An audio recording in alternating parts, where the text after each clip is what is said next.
Open an app and fall into the rhythm of a standard digital afternoon. You watch a video, browse a mini program, and tap to like a post. It all feels effortless. Platforms invest billions of dollars to ensure this experience remains invisible. Every transition is engineered to be as smooth as possible, removing any friction that might interrupt your flow. Then, without warning, the rhythm breaks. You attempt to load the next screen, but the interface freezes.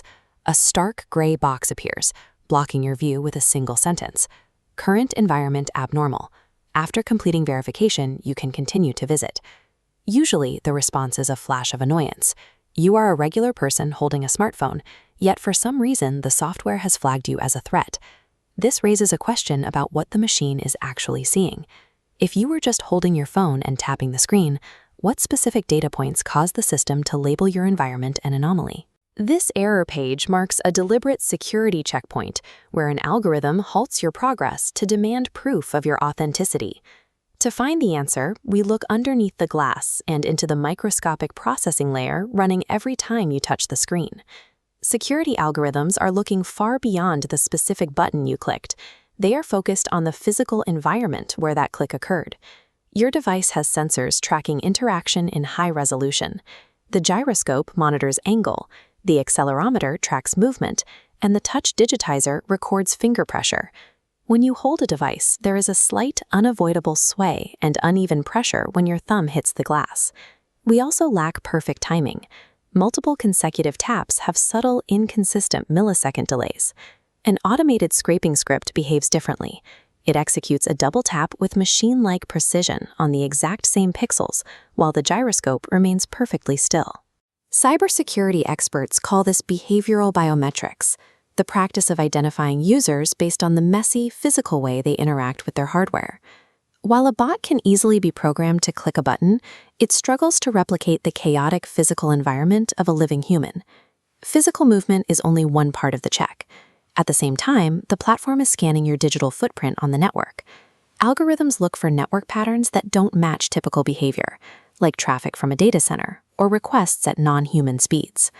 All of these data points flow into a single hidden number, a trust score. Calculated in milliseconds, this score determines your authenticity. For a normal user, the score stays high. The system sees your uneven taps and standard network route and allows you to keep browsing. But if a bot begins flooding the system with mathematically perfect interactions, the trust score plummets. The moment that score crosses a specific threshold, the security system triggers a lockout. The platform immediately severs your access to the content and presents a verification roadblock to stop the suspected bot. The abnormal environment error functions as an automated split-second circuit breaker designed to protect the platform's infrastructure from non-human activity. We can now return to the perspective of the user staring at the Go to Verify button. It is worth considering what would happen if platforms removed these invisible thresholds to make the user experience even more convenient. Without these checks, commons would be buried in spam, databases drained by scrapers in seconds, leading to total digital ecosystem collapse. This is the central paradox for app designers. They want to create an addictive, frictionless product, but they must maintain these jarring security checks to keep the service functional. The Go to Verify button forces you into a manual puzzle. This physical interaction provides the final cryptographic proof that a living human is the one actually controlling the device. When you hit this roadblock, you are seeing the boundary of the modern internet, a place where your specific, chaotic human movements are the only proof the system will accept.